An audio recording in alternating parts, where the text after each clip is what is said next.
Entertainment talk. Get ready for in-depth discussions on everything from the court to the field, mixed with the business and culture that orbit the sports world. Whether it's the latest blockbuster trade or the societal impact of make sports, us an intro two video. men on with your hosts, Van Nunley and Fred Slow, with producer Isaiah Johnson on 95.9 FM and AM 610, the Sports.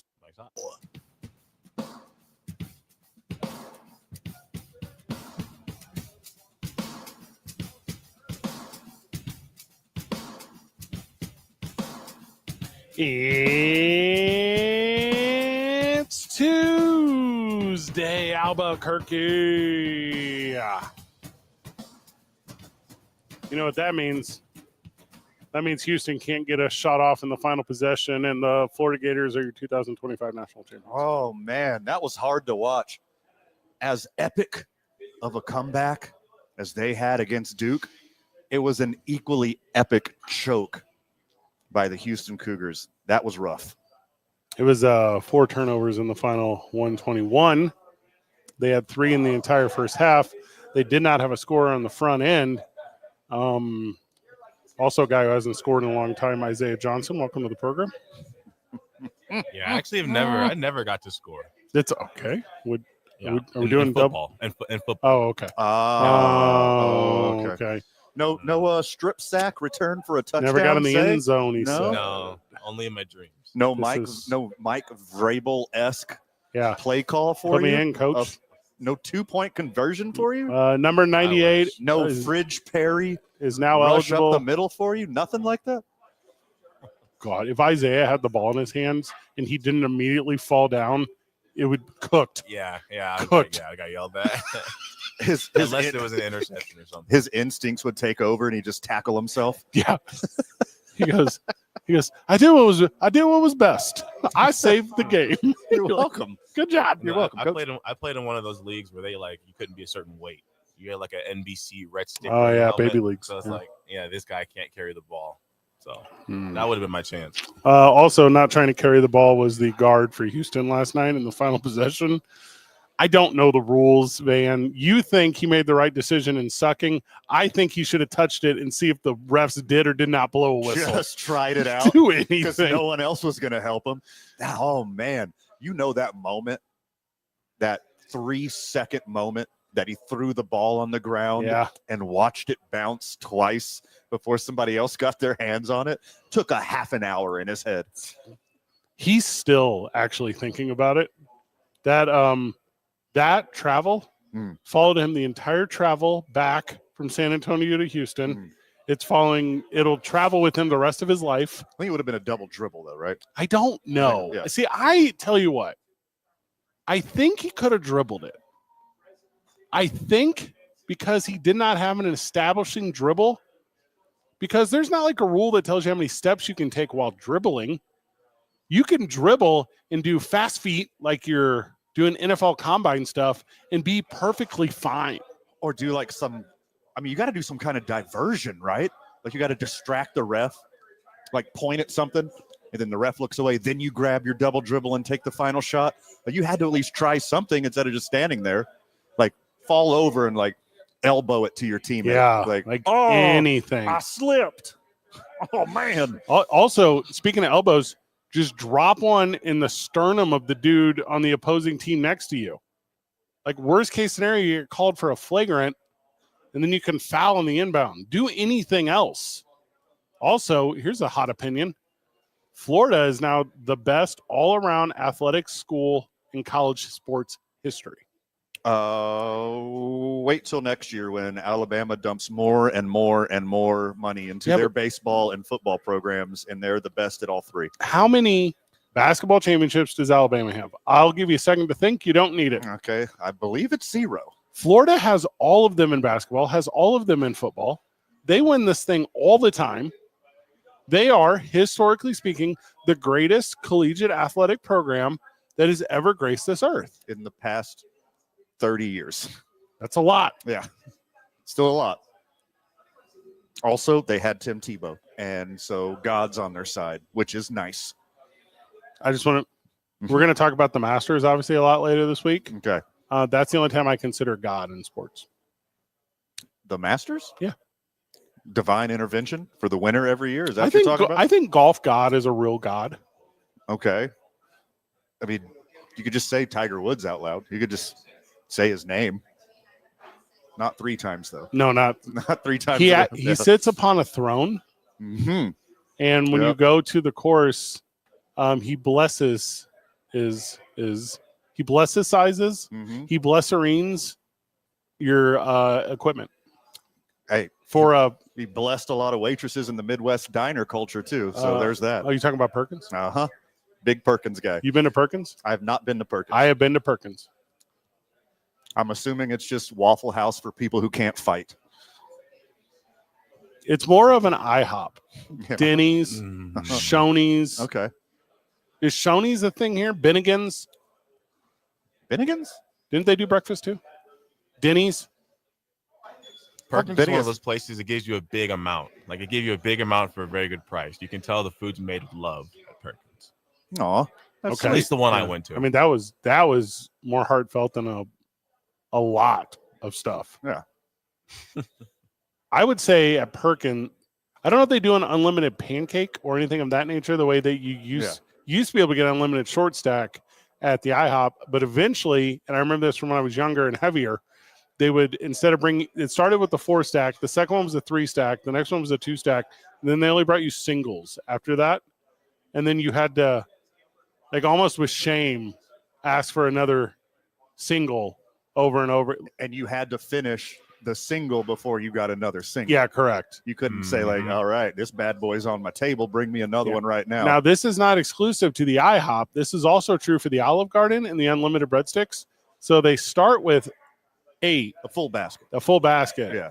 And then it goes down, or it starts with 7. It's an odd number because then there's that will they, won't they deal. Mm-hmm. Then it goes down to 5. Then it goes down to 3. And if you ask for more, they don't reset you. They tell you can have more minestrone. They should do that here at Rio Bravo Brewing With tacos. with delicious Mexican lagers. Yeah. Like first you get a 20, Gulf of American lagers. and then you get a 16, and then you get a 12. And then once you're done with those, you got to pound those little 4-ounce boyos over and over again. I was about to say this is the best Mexican lager in the history of the world. Okay. But I think I was only going to say that because last night I watched the worst national championship performance in the history of the world, and I'm currently on an extremist spectrum of understanding things. Congratulations for the people who took the under. In everything. You could tell the under was going to hit like 5 minutes into that bad boy. They missed so many everythings. Just want to make sure we're clear on this. The Dow Jones down 320 points today. Okay. Okay. The Houston Cougars of markets.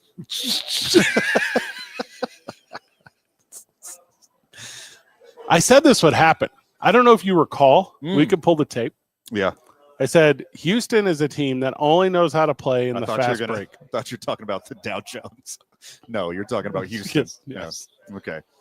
They only knew how to play in transition. They only knew how to get out in front. And in a game where, and you saw it in the second half, because Florida got baited into trying to run with Houston Slamma Jamma, that in the half court slowed down that deal. Florida has scorers. Florida has discipline. Florida protects the basket. And old Houston, they just had athletes. They didn't have no basketball players out there. They just had athletes out there.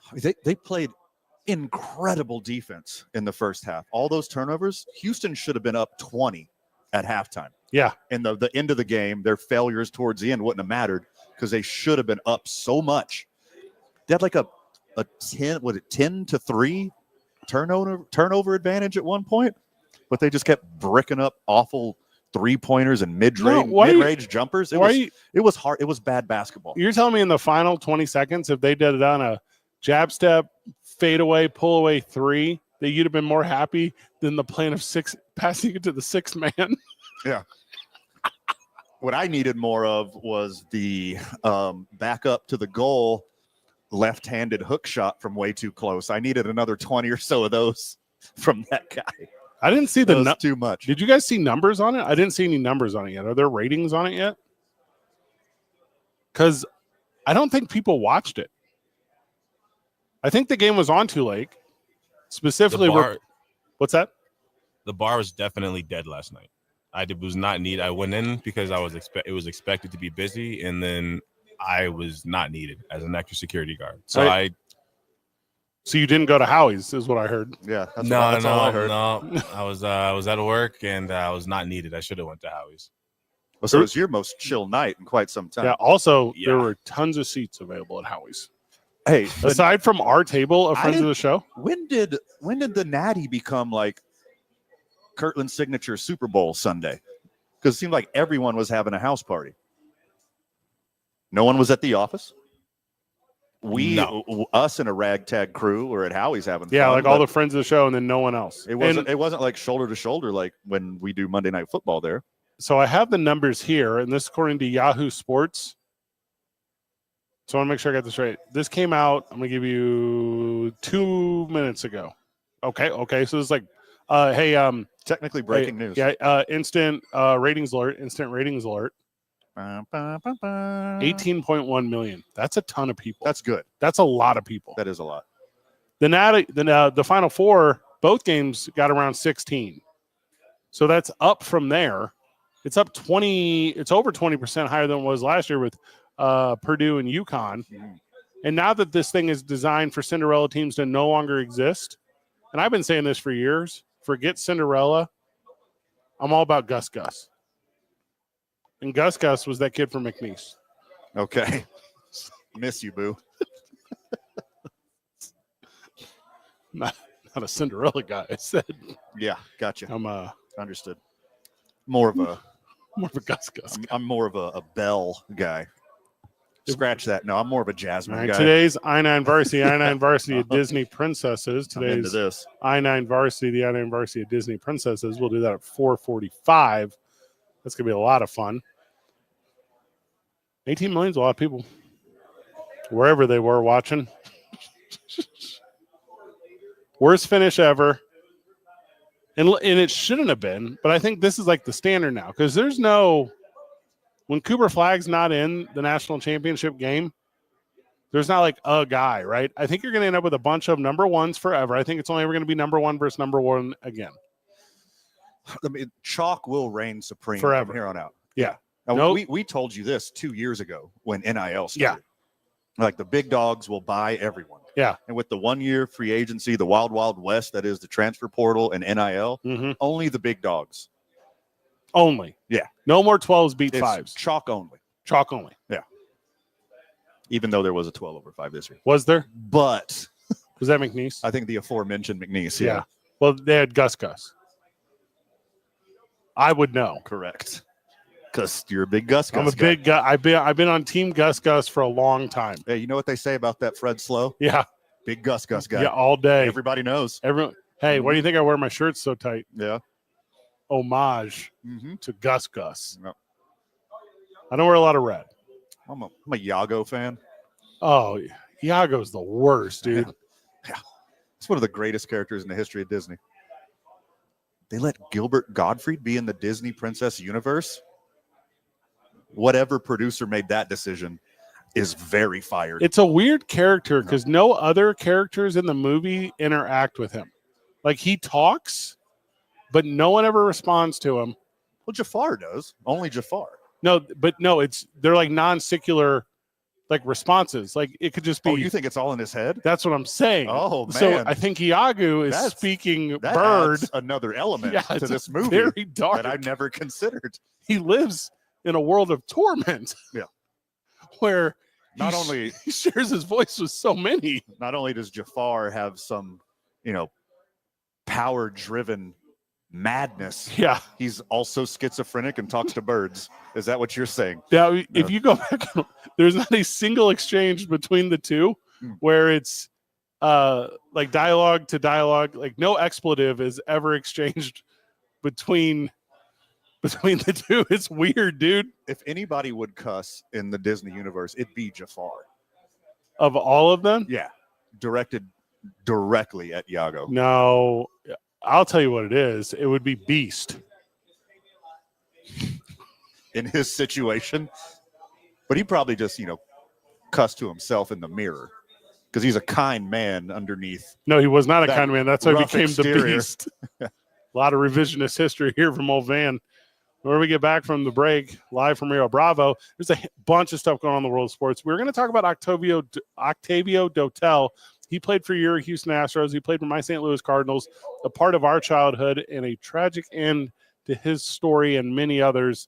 So we will heavy the mood for a moment because it deserves such. We're off at 5:45 today, question mark? I believe that's Yes. correct. But we are at Rio Bravo Brewery, so if you want to come hang out with your boys and get $2 tacos, Mexican lagers are cold, I know from experience. Also, if you come now, there is some seating, but I promise you at 5 o'clock, this bad boy fills up. It will be rocking. Two men on 95.9 FM and AM 610, the Sports Animal.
This is a little bit of a sad one, Van.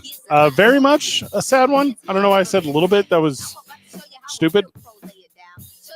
So there was a nightclub collapse. I want to make sure I got this right. In Santo Domingo? Yes. Are you familiar with that? I would love to visit one day. Not the nightclub, the lovely country of the Dominican Republic. Yeah. So Octavio Dotel was a pitcher for your Houston Astros, my St. Louis Cardinals. Well, literally everyone. Kind of everyone. Because he set the record for playing for the most teams in Major League Oh, Baseball. did he? Yeah, 13. Oh, I didn't know that. Not even Bartolo Colon played for that many teams. He was a fan favorite, like everywhere. Yep. Like it was one of those kind of things. So, so he was at a nightclub in the Dominican Republic, and during a night of jubilation, I don't know the word to use. Yeah. The ceiling just collapsed last night. Want to make sure I got this here. 44 individuals have passed. I think it's all the way up to 58 now. Oh, is it? Yeah. Lots of former professional athletes, Octavio Dotel, Tony Blanco. You were talking about people in government. Yeah. Nelsie Cruz, the governor of one of the nearby provinces and sister of MLB All-Star Nelson Cruz, also passed away. Oh. Yeah, wild. Octavio Dotel was on the 2011 St. Louis Cardinals World Series team. Mm-hmm. Super special place in my heart. He was part of the Mike Hampton trade for the Astros, and I think he was a rookie that year. Is that right? I think he came up with the Mets, and then he became like a stud closer with my beloved Astros. Yeah. And then just, gun for hire after that. Just like went all around the league. Well, so yeah, just absolute tragedy of tragedies. So yeah, this thing is terrible, just absolutely terrible. Ugh. As a guy who does some real estate, who does some construction, codes are important, and you're seeing it right now. I don't know enough about awful tragedy. The reporting was kind of weird on it too, because there was like something earlier that maybe he was rescued, or maybe there was going to be a recovery opportunity. But what was the number you just gave? 50 what? 58 and counting. And There's a lot of people in the hospital still. Yeah, and 170 plus injured. Oh. So there you go. Absolutely just terrible. Just absolutely terrible.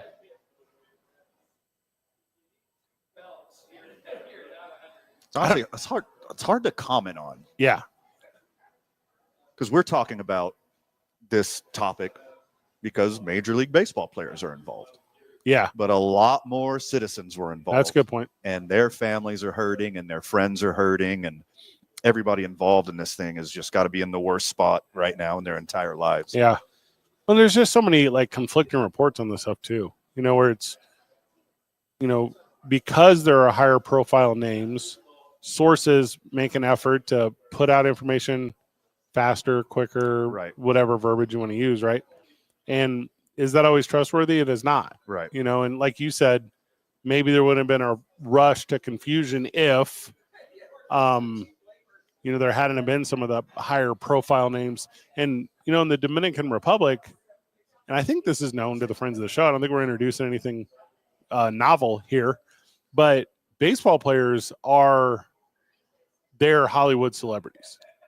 Correct. Yeah. Yeah. Like this is, maybe not Tom Cruise, but you get the idea. Sure. So yeah, heartbreaking, super tragic, absolute worst. And then, like I said, with the weird reporting, you'd imagine like a 180 for like friends and family are pursuing like details, because how it is in times of tragedy, you can grasp a glimpse of hope, and just not great at all. Yeah, the reports this morning were that he was rescued from the rubble and is recovering at a hospital, and other people in a similar situation to him, and that hours later was not the case. So, the family and friends, the ride that they went on today is just awful. Couldn't imagine. Yeah, just incredibly sad, incredibly a bummer. This is a huge bummer. We do have some relatively breaking news came out earlier today. We will talk about in the break or after the break. But what it is, it's another NBA team that is sitting in a playoff position has decided to move on from their head coach. We return with that, and we return to the world of jokes. It's 2 Men On, 95.9 FM and AM 610. Boo, Sports Animal.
Anything you can do, Memphis, I can do better.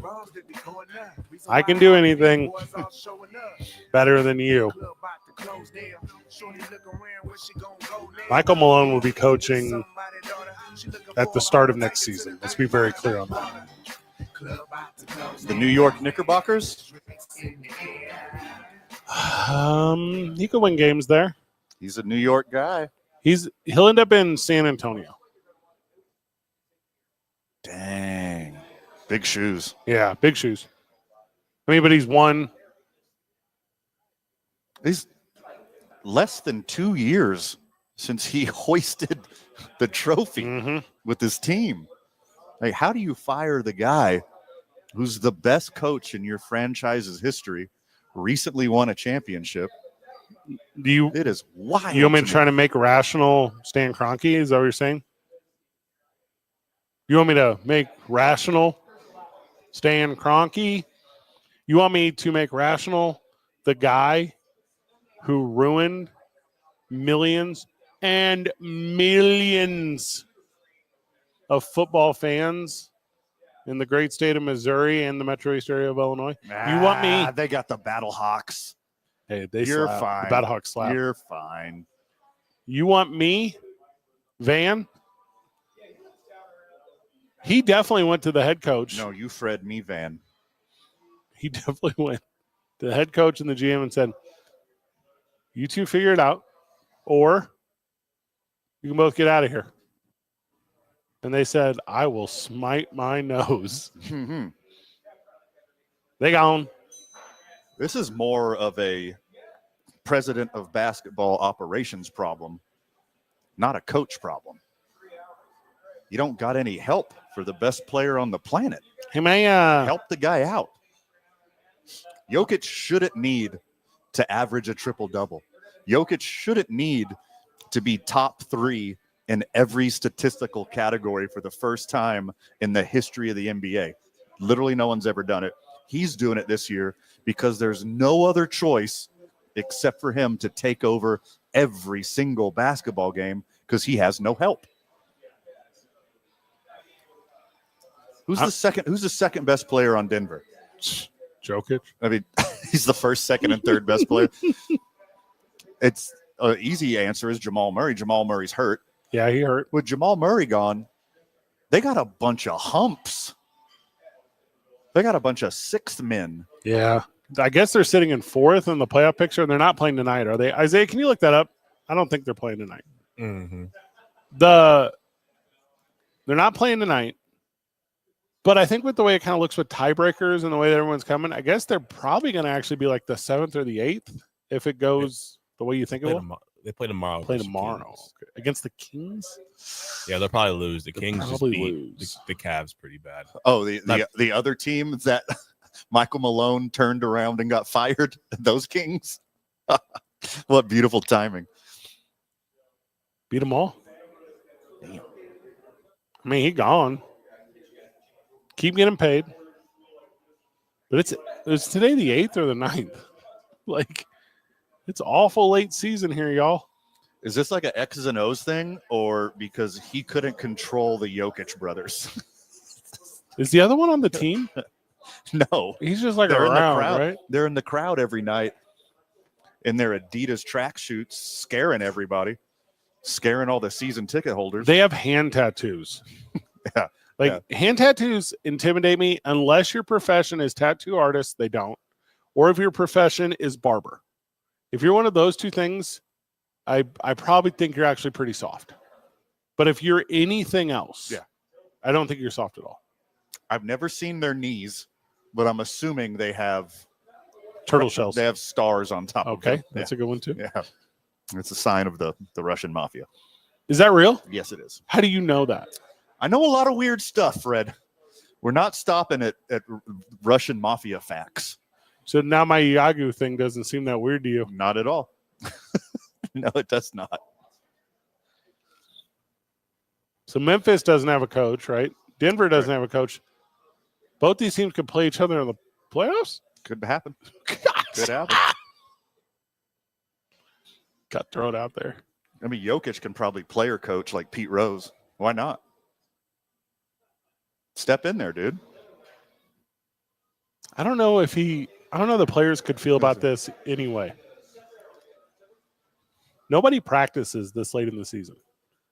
Practice has been done for months. I could see it like during a timeout. Nikola Kočić. Yeah, that's a good name. Nikola Kočić on a timeout just brings the team around him in the little huddle, little scrum, pulls out the clipboard. Who here? This is play we are running here. And then Aaron Gordon is just like, you're just drawing a picture of a horse. Yeah. Nikola. I was like, yes, I understand. I love horse. I want you, Aaron Gordon, to have spirit of horse inside of you. This will fuel me. We run play where you guys run around like a crazy wild horse. That's good. Pass me ball. I will score. You go 4 corners, like Nuggets, big open field. Nuggets on 3. Horse.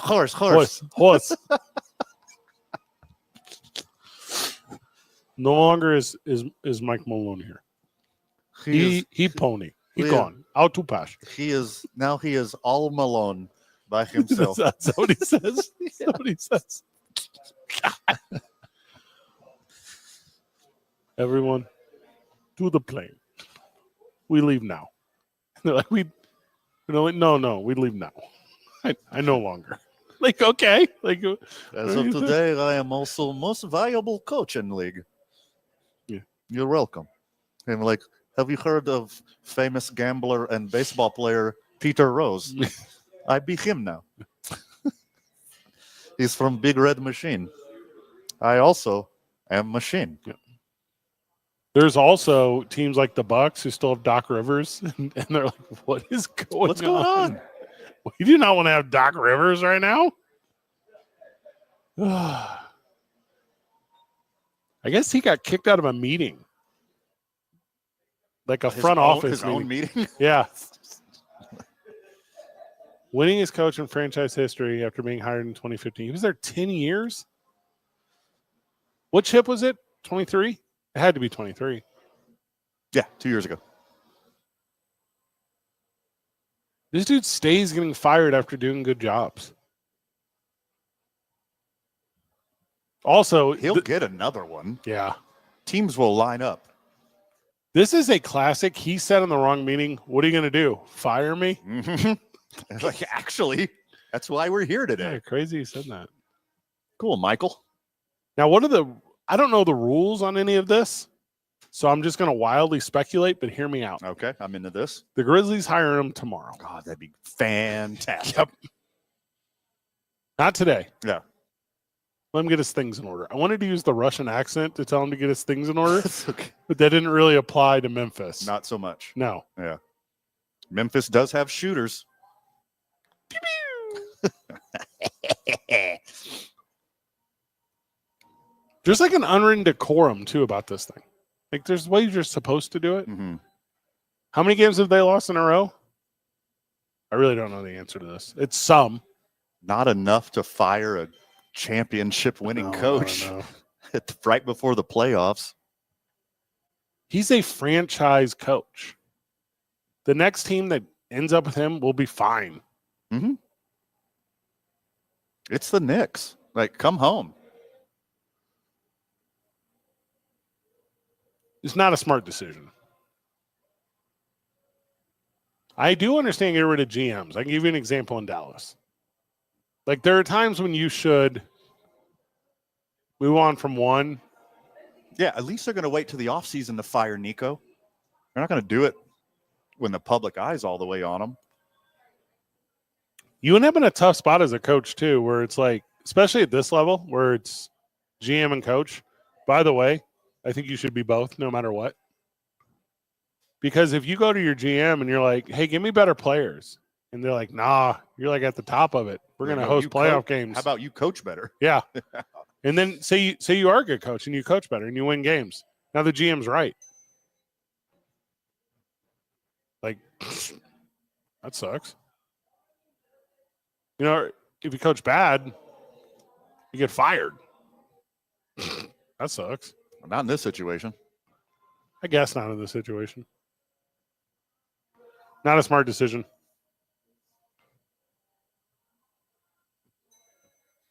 They're not coming out of the West this year anyways.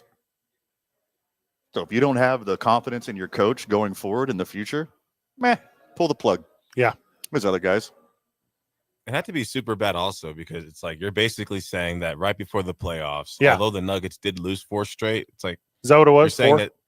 that I think they lost 4 straight. And it's like you're saying that this team would be better in the playoffs, like when game planning really matters, better without Malone. You know what? You did just make a good point, though, Isaiah, and I don't know if you did it on purpose or accident, but if you lose 4 straight in the playoffs, you're actually out. Man. You're out. Yeah. That's the end of the playoffs. You get to go on vacation. Yeah. But like Isaiah may have said, or I interpreted, maybe Denver forgot when the playoffs were this year. Maybe they forgot they were next week. Is it 2 weeks? Like, wait, we don't play 162 games? Yeah. Oh, that's MLB. Yeah. Our bad. Yeah, we actually, what we do is we put the playoffs up against the NFL draft. That's our move. Well, let's see. We'll show them. Speaking of the NFL draft, you can join Van and I at Hooters. We're going to have a lot of fun that opening Thursday night. What is that? Thursday the what? What is the date on that? 20-something? I'm pulling up 24th. Thursday the 24th, Van and I will be at Hooters. That's going to be a lot of fun as we're going to really screw up some name pronunciations. Oh, I'm so excited. I'm so excited to get every single pick wrong. Yeah. Except for the first one. Now, do they have cauliflower? Maybe first 2. Do they have cauliflower wings for you at the Hooters? I have no idea. The Hooters on San Mateo. So get ready for that. Obviously, you're going to start hearing all about it. But put it in your calendar. If you want to get loose with us during the NFL draft, you can do it with us at the Hooters on San Mateo. Mm-hmm. When we get back from the break, today's I-9 Varsity of Disney Princesses. It's 2 men on 95.9 FM and AM 610, the Sports Channel.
Welcome back to the program. Welcome back to Rio Bravo Brewery.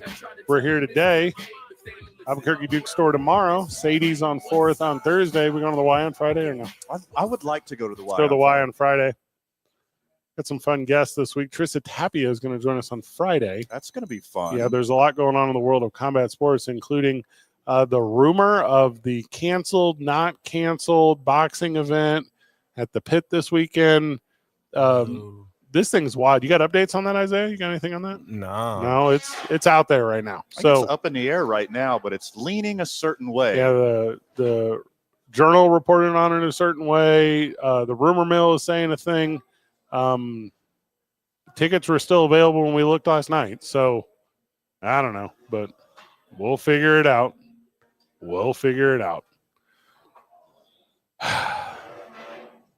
Today's I-9 Varsity, the I-9 Varsity of Disney Princesses. League Office 280 at i9sports.com. 505-312-4999. Reach out today. Flag football, soccer, baseball, volleyball, cheerleading. Team registration available for flag football and soccer. Today's I-9 Varsity, the I-9 Varsity of Van Disney Princesses. You can go first. Okay, first on my I-9 Varsity of Disney Princesses, I got to kick it off with an elite level warrior. Yeah, you're OG. Just an absolute baddie in every single way. Yeah. Got all the qualities of a Disney princess. Correct. Obviously beautiful, kind, smart, cares about her people. Incestual. But the one that I would take in any kind of fracas, if posed with the choice, Poe. Give me Mulan. Oh, Mulan. Okay, yeah. Yeah. Pretended to be a boy. Yeah. Number one, Mulan can get it. Okay. Number two, more importantly, Mulan can dole it out. Good answer. Thank you. Yeah, good answer. I got a few more. Yeah. My turn or Isaiah? Isaiah, your turn. Okay. I'm going to go with, by the way, never was a big Disney guy, but I do know some of the princesses. Yes. Okay. I'm going to go with Tiana from Princess and the Right Frog. now, which one is that? So I was going to steal that one, but out of respect to my lack of melanin. Yeah. Yeah. Yeah, for the culture. For sure. Yeah. Yeah, I didn't pick that one. Yes, that's my... Tiana's a good one. Now, I've never... I like Tiana because she's also like just dipped her toe into some voodoo. Like she wasn't like full blown like a She Creole? like a wizardress. Well, she just dipped her toe in. But she did it for the power of good. Now, are you talking about a witch? Is that a wizardness? I think there's levels to this thing, Fred. I know warlocks are boy witches. Okay. She's not a warlock. Okay. So got it. Give me Princess Leia. So Okay. Princess Leia is I think number one Yeah. on the Disney princess list Good. all time. Great hairdo. Iconic hairdo. Also super cool boyfriend. Oh, the coolest. The coolest. Everyone wants to be Han Solo. Yeah. And for some reason, Disney decided to tell you why his last name was Solo, and that was stupid. That was stupid. They didn't need his origin film, Van.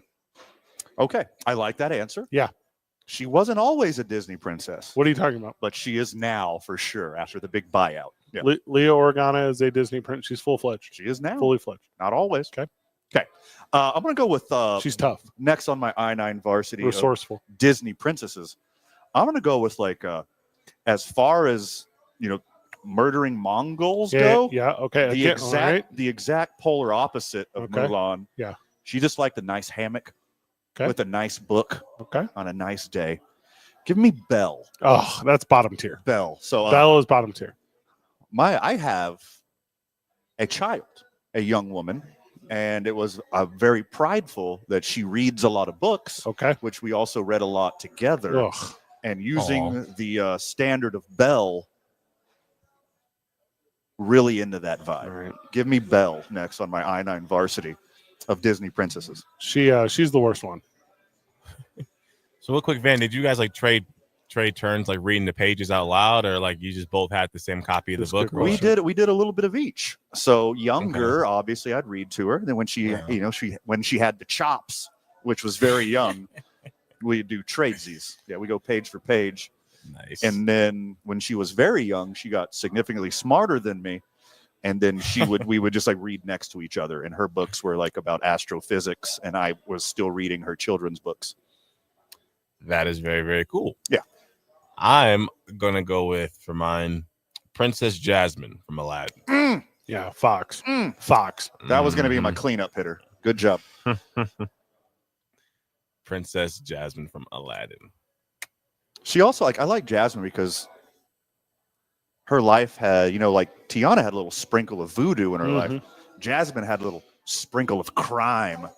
She wasn't scared to get her fingers a little dirty out there in them streets. I don't even know if Belle was really a princess. Like, she was just like a medieval village gal who, by the way, Van claims read a ton. Girl was dumb. Girl knew nothing, couldn't figure anything out. Like, did she actually read, or did she just enjoy the idea that was a barrier? Because again, medieval times, not like there was a ton of literate anyone's. Did she just use that as a prop to keep other individuals away from her due to her weird social anxiety of also being in love with a dog person? Oh, she's not for me, dude. I love my dog. Not in the Belle way. Not in the Belle way. Gaston's not a bad dude. Oh, he's awful. No, he is awful. he's just trying to like help her and take care of her because he could tell she obviously had all the same deficits that I recognized in her. Gaston is the Andrew Tate of that medieval village. My last one was Vivian Ward from Pretty Woman. Okay. Did Disney buy that one? Yeah. Okay. Excellent. I didn't know about that. So Right. Shout out to Pocahontas too. she just wanted a fairy tale. Yeah. I was going to use Madison from Splash, but I didn't know if the whole audience knew who that was. That's a deep cut. I know. That's a deep cut. I'm a big Tom Hanks guy. Well done. Is it 5 o'clock already? I believe so. That means we're going to drink a Mexican lager here at Rio Bravo Brewery. Josh Sushon joins us at 5:45 on the, or excuse me, 5:30. We'll preview the Ice Cubs game tonight. It's Tuning On 95.9 FM and AM 610, the Sports Animal.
Van Nunley and Fred Slow with producer Isaiah Johnson on 95.9 FM and AM 610, The Sports Animal.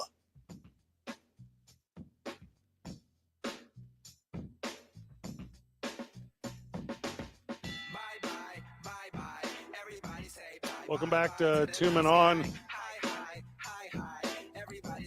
Excuse me as I clear my throat. We are live at Rio Bravo Brewery.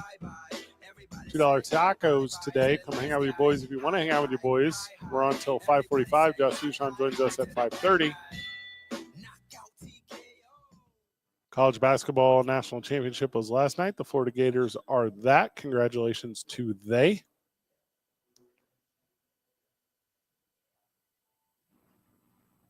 Here's my thought, man. If you were a guy who only loves the big upset, if you're a guy who only loves the lower seed, if you're a guy who thinks the last 3 weeks is solely based around chaos, you hated this tournament. If you're realistic and you like well-played basketball and you're super prepared for the next until NIL rules are changed, this to be the exact tournament you're going to see every year, you got exactly what you wanted. Because that's what this thing is now. It is predictable. Yeah, it's going to be the SEC for like another 20 years or so. Yeah, I agree completely. Yep. And I have a belief that college basketball wants it this way. Because the people on the committees, the people in the leadership position, the decision makers, they're not going to change what is feeding them. College basketball fan needs to get real used to the idea that it's only the big boys moving forward forever. And if there is even one more time, which I would be surprised, mid-major something to pop up and do that thing, that will then become the greatest sports David versus Goliath deal ever. Yeah, it means more now for a mid-major, for a high seed to do it with NIL and transfer portal, because the big dogs got more money. They're just going to get the best players every year. As long as every single athlete in college is a 1-year free agent, you could just buy them. Just give them more money than the next guy. That's going to happen every year.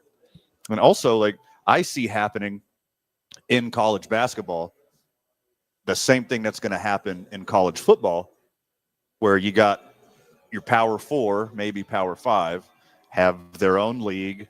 Everyone else is in another one. It's going to be the same thing in college basketball eventually, because the McNeese States, while it was an awesome story, it was fun to watch, they're just not going to be able to compete in the future. Well, and their sponsors bought commercial time. They bought, media. Like, earned media was a part of why they were the story they were, because they had Gus. Like, all that tracked. And I saw a stat today that said, this is the first national champion to not have a top 100 recruit on their roster, something ever. It's not about recruits anymore. Yeah. It's about the portal. Friend of the show, Robert, joins us. Robert, welcome. How are you? Oh, I'm doing good. Having a great day. Oh, hey, I just wanted to comment that game. I wasn't too impressed, especially the first half. It was pretty sloppy. And, man, they were coming down and just throwing up three-pointers from anywhere. I didn't see any offense being run. It seemed like more like a professional game where they just come out and shoot the three-pointers. In fact, Houston, they looked like they could be a professional team. They were big. They looked physically capable. They were old, older people. And that's what the game is turning to, like you just commented. The number one teams, the people that have the money are going to get the best players. It makes sense. But, it's a different game than what we grew up watching. I thought Houston was going to win. They do have a good defense. They're really good. But I just didn't like the way they came down and were throwing up and the worst part is some of those three-pointers, they were missing it. They were air balls missing by 12 to 18 inches from the rim. So I don't know. I think it's gotten to be like the NBA. They don't want to run any offense. They want to come down and shoot. Hey, have a great day. Good notes, Robert. That and those weird little left-handed jump hooks in the paint. That was the only success they had. Oh, that kid was awful. 11? Yeah. Hey, you know, you got one good move. that wasn't it. Stick with it, dude. Well, That's- Hey, let me apologize real quick. I didn't mean to call that child awful. yeah, for sure. But I mean, you're in the national championship. Like, hear me out. Go to the basket. Like, up and under. Like, get a guy off his feet. And the old boy, 7'9"? Is that what old boy is? 7'9"? Incredibly tall. Yeah. Once he learns how to run, he's going to be unstoppable. Oh, I can't believe they won. They have a guy who's 8 foot tall. That's Yeah. crazy. Well, he didn't get like a full game's worth of minutes. Like when you run like a baby giraffe who Yeah. was just born, like you got some work to do. Get that kid in the gym. Have him do some yoga. It looked like his ankles pointed out a little sideways. I didn't like that. I didn't like the way that his ankles looked. It was bad. I mean, if you don't have those weird sideways ankles and you're 8 foot tall, you just teeter totter over with like a big old gust of wind. I guess that's correct. Yeah. He needs training wheels, is what I'm saying. I obviously lost the bracket. You did. Yeah. This has never happened to me in the last 2 years. And the friends of the show who remember our predictions from the beginning of the year Yes. also know that I missed out on a pretty good payday by Duke not winning too, because I had a little skin in the game for their season-long success. That's a bummer. We didn't get to do radio on Monday because of contractual obligations to Westwood One. Correct. We would have talked about Duke over the weekend. But we would have talked about how every fan who hates successful programs, every fan that hates good basketball teams like Duke, really they just hate Grayson Allen, but they still currently treat current Duke like Grayson Allen. Right. Current Duke is not Kyrie Irving. Current Duke is not Jason Tatum. Current Duke is the sweetest player on the planet, Cooper Flagg. He needs universal support and praise as he saves the game of basketball. I mean, not even he could get it done. I thought he was enough basically by himself. Quit yelling at your radio, friend of the show. I understand. There's other really good student athletes on Duke. I thought he would single-handedly blow through that tournament. Same. Because he's just the best player in college basketball. He's coming at the exact right time to get to the NBA and be the next NBA. He is exactly what Pepsi wants. He's exactly what New Balance brand wants. Bass Pro Shop's more like it. He's exactly what, for Bass Mhm. Pro Shop to get into the shooting sleeve game. Yeah. And he is going to be pushed to the moon. And then when he's on the moon, well, we're all going to be like really appreciate that because it's going to be like LeBron 2.0. Those are incredibly high expectations. I don't think he's that good. I think he will be a all-star level player in basketball. I don't think he's going to be like MVP level player in basketball, but he's like as sure thing that's came out of college basketball in quite some time. I think they'll push him right away. Day one, rookie of the year. He's the Paul Skeens of the NBA. The new Larry Bird. You could have picked any player. You picked Larry. Why do you think that is, Fred? They have striking similarities In their game. in their game. In their pull-up in their jumpers. game. Yeah. In their game. Great court vision. Can shoot mid-range jumpers, three-pointers. Not scared to take the ball to the hoop. You know, a great teammate. Somebody you really want to play for. Oh, yeah. Incredibly white. Let's get to that one. Just as white as it gets. He looks like all jokes aside, though, you see the trend, though. Like, if you're now in the NBA, just because usually it's a predominantly black sport, then you got guys like Austin Reeves right now. Like, his hype is through the roof.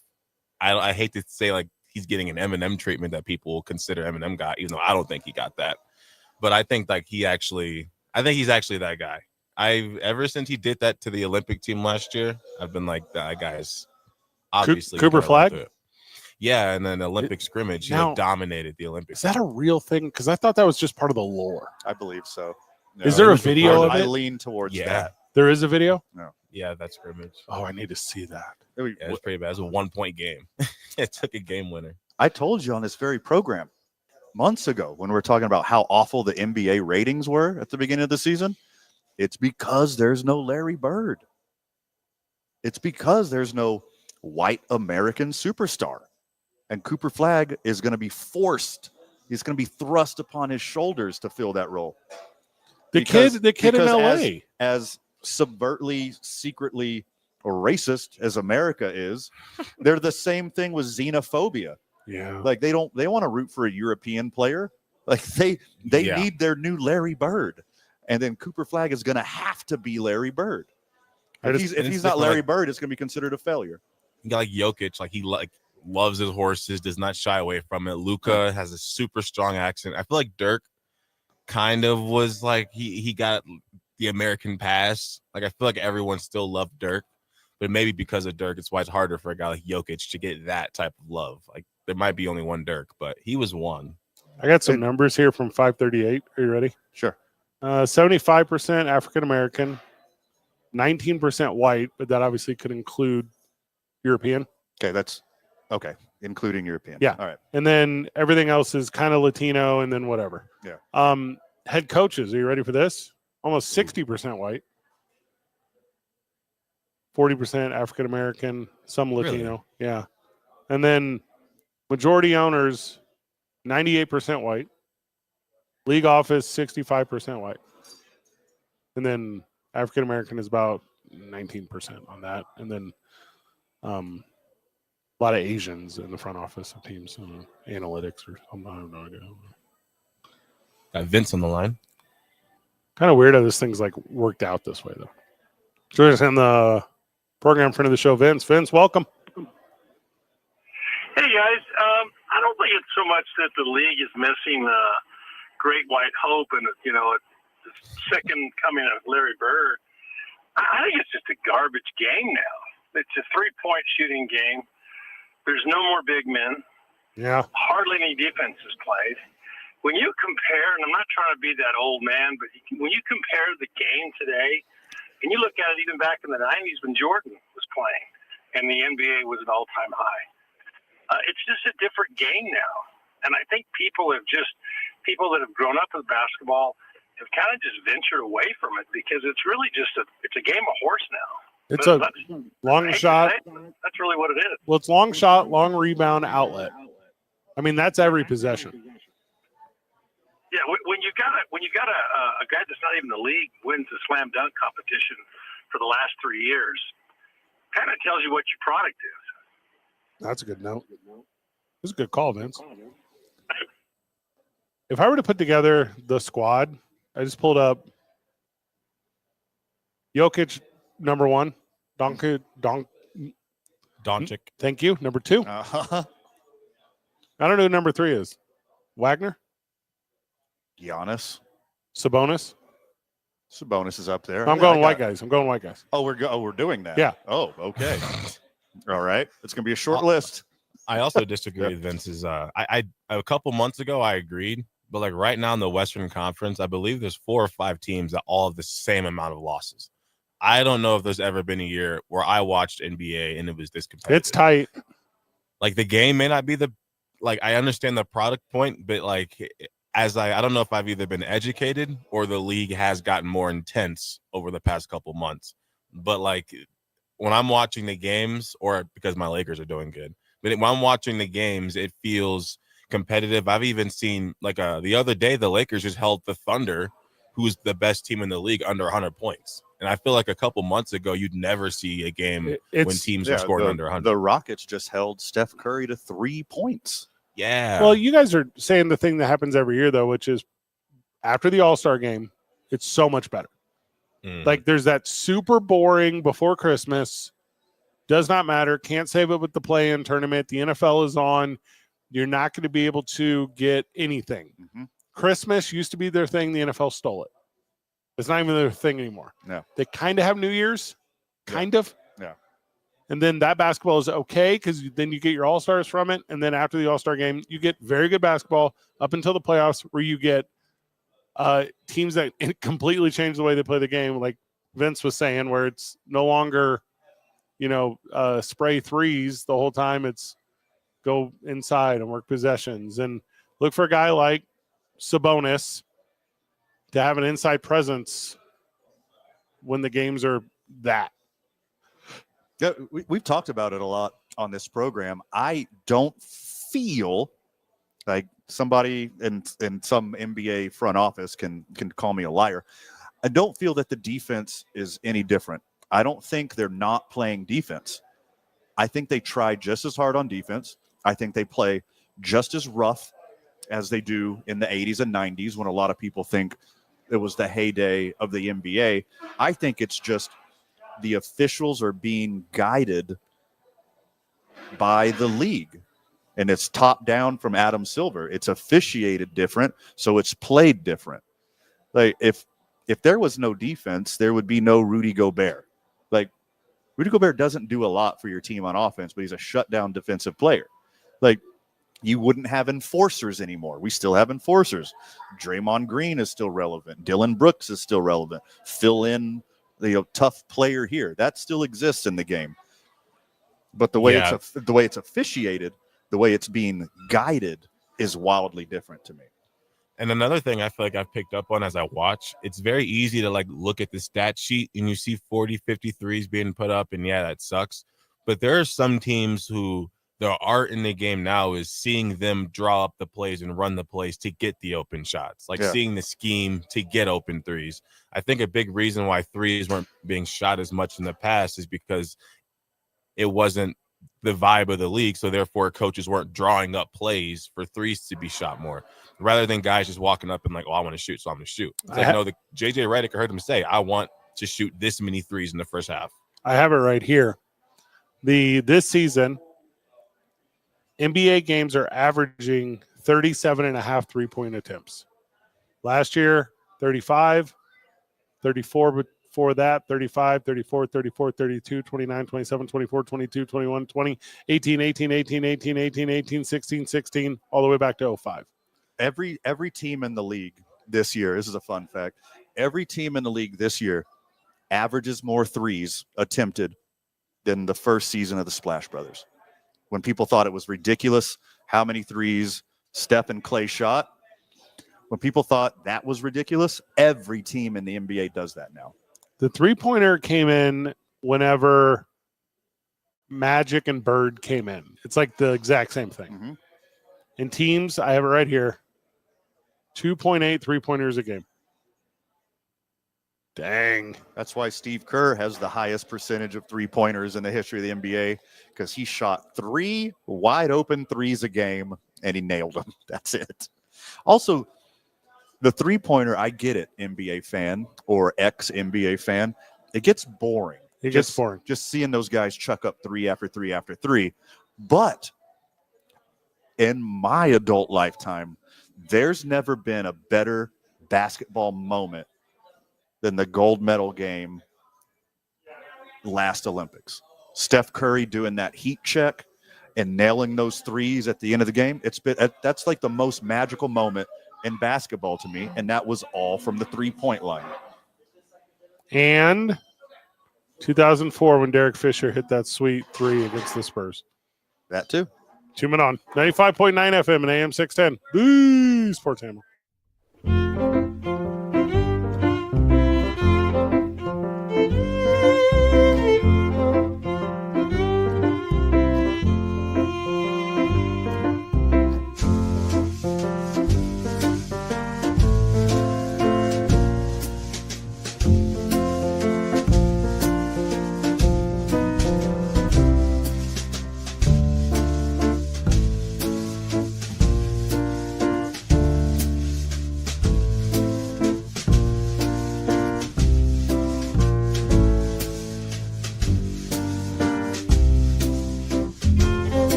from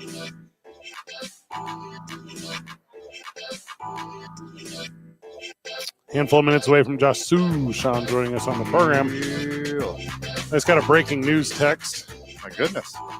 Got me a little distracted. Rick Wright, who writes for the Journal. We've never had him on the show. Covers combat sports. Doesn't do a ton else. Reporting that boxing match this weekend, ICS Mania, is absolutely canceled at the pit this weekend. I know a little bit. Of this situation, and I can say this. When we first heard the rumblings over the weekend, when Rampage Jackson backed out, and then Rashad Evans backed out, and then, we went to the ticket page, and, Duke City Championship Wrestling is drawn better than the amount of tickets that were moved for this thing. And it was kind of interesting to see the lack of effort that this thing got. I don't know if anyone heard about it anywhere. And it was boxing at the pit. It's wild to me, like, how hush-hush it was that this thing is about to go under and ended up going under. Like, you think it would be on our radar immediately. I went to the press conference. They just had their fingers just incredibly crossed so hard that it ended up going through. I don't claim personal friendship to anyone in the combat sports world. I don't know anyone well enough to say that they are my people outside of my ownership group for Duke City Championship Wrestling. But I'm a licensed promoter in the state of New Mexico. I can, if I so want, throw a boxing event or a kickboxing event or a pro wrestling show, blah, blah, blah. I will say this.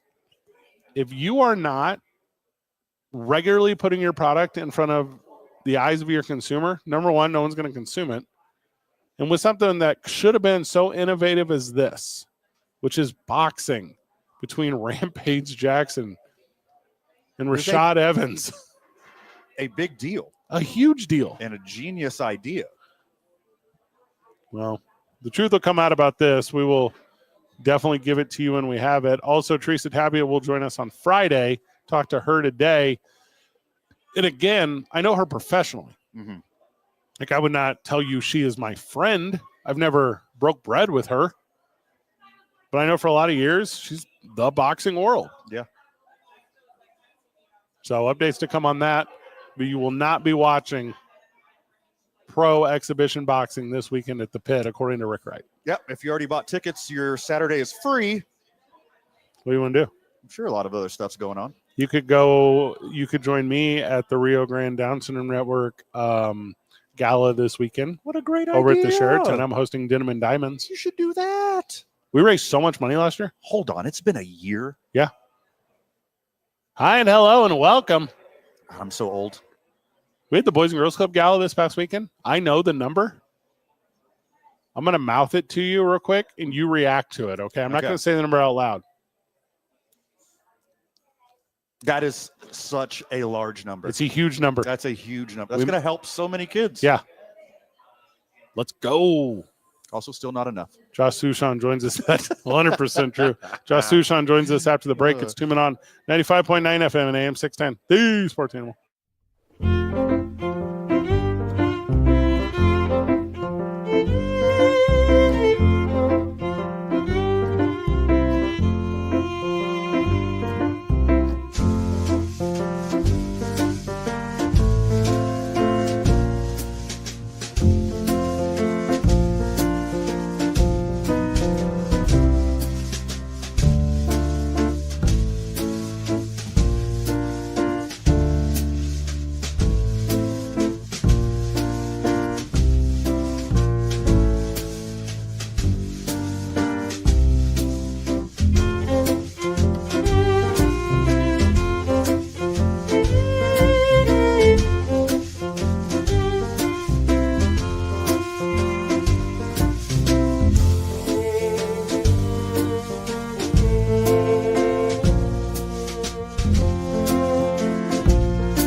Welcome back to Two Men On. Welcome back to Rio Bravo Brewery, and welcome to the show, Josh Sushan. Not connecting with Josh yet, but we will figure that thing out. Excited to have he when the time comes. Man. Testing out some new tech. Testing out some new working the deets. Figure it out. Isotopes are playing early this week as it relates to the mountain time. The best time to watch sports. The worst time is the East Coast. We were talking about that with the basketball game yesterday. Sure. The Isotopes are 4-5. They are going to take on the Sugarland Space Cowboys, Van. Jack O'Laughlin and Miguel Lola. Little inside radio. Josh can hear us, but he can't speak to us. This might be my favorite segment of all time. Josh, welcome. No, not yet. Isaiah doing his best Josh Sushan impersonation. Sounds just like him. Bases loaded. And Sam Hilliard steps up to the plate. And that's not what Josh Sam Sushan. Hilliard's 2 home runs away from the all-time Isotopes record. And it's not what Sushan. Not just the Isotopes, professional baseball in Albuquerque as a whole, including the Dukes. Don't you dare denigrate my angel voice, Josh Sushan, If with Sam that awful Hilliard impression. were to poke one out here, opportunity he would have to be one step closer. The all-time Isotopes minor league home run record, a record many a man does not want to have, is time spent in the major leagues. First time spent in the minor leagues, a momentous occasion for a man who never strived for this greatness. I'm talking again about Sammy Hilliard, Isotopes center fielder who's in as many times and visits here to Albuquerque worn many jersey numbers throughout his day and age. Currently sporting number 50, playing center field. And he hits one into deep right. We're having some trouble getting Sushan on today, that's okay. And that's okay because he's never coming on again. After that impression. I believe he's here with the phone. Joining us on the program, Josh Sushan. Josh, welcome. Well, I don't know how much of a welcome that was. You're making fun of my voice, and you're making fun of one of my favorite all-time Isotopes players. He's my favorite. Hi, guys. I guess it's nice to be on with you. Sam Hilliard is my favorite Isotopes player of all time, and he's about to set Isotopes history. How can we not celebrate this? I'm going to tell Winton Bernard that you said that Sam is your all-time favorite Isotopes player. Okay, Winton Bernard is my all-time favorite Mexico League and Isotopes player. It's a good crossover right there. What is he, 2 away? No, is that what he is? No, seriously, all seriousness of the seriously. Yeah, thank you. AAA records, especially career records, really are awkward, right? Yeah. About this, and here's the thing. Anytime that you do something that nobody else has done, it should be celebrated, and it's a cool thing. I think about how many people were teammates with Sam Hilliard 2019 when he first joined the Isotopes, and how just about everybody on that team is now out of baseball. And they probably would wish they were still playing baseball, right? Like in 2019, if you were AAA, either you're in the major leagues or you're out of baseball and you're selling insurance or something, right? Admirable. And Sam, go ahead, Van. No, finish. Wrap it up. No, you're good. So what he's accomplished simply by continuing to play the game is really impressive. What he's done for the Isotopes on the field, off the field, batter's box, outfield, like everything. There's a reason why we all love Sam so much, because of just the quality of human that he is. Yep. And every time you come to the ballpark, he might do something that you've never seen. Even today, he's in batting practice, and he just absolutely launched one here in Sugarland. And one of his teammates was like, yeah, no, it's like a 60% swing for him, right? He's so much fun to watch play baseball. I didn't get a chance to watch Chase Dollinger pitch this year, but I watched some of the highlights up with the big club, and he didn't take long to let everyone know that he belongs there. Yeah, if you blinked, then you missed his time with the Isotopes. It's going to be really hard for us to celebrate his lengthy career with photos of him in an Isotopes uniform, considering he only pitched once for us and it was on the road.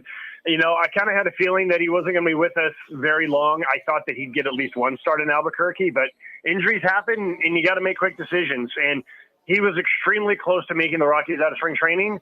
And so I hope that we never see him ever again in Albuquerque, except for maybe a exhibition game. I mean, hitting 99 on the gun. Is that what it was? With multiple other offerings. He's a dude. You know how good of a dude he is? Picked him up in my fantasy league. Super smart. Yeah. Go out there and get him. Sam Hilliard is one away from the all-time. I think I have it here.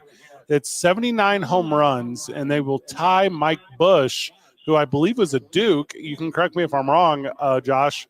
And he was here for 3 seasons.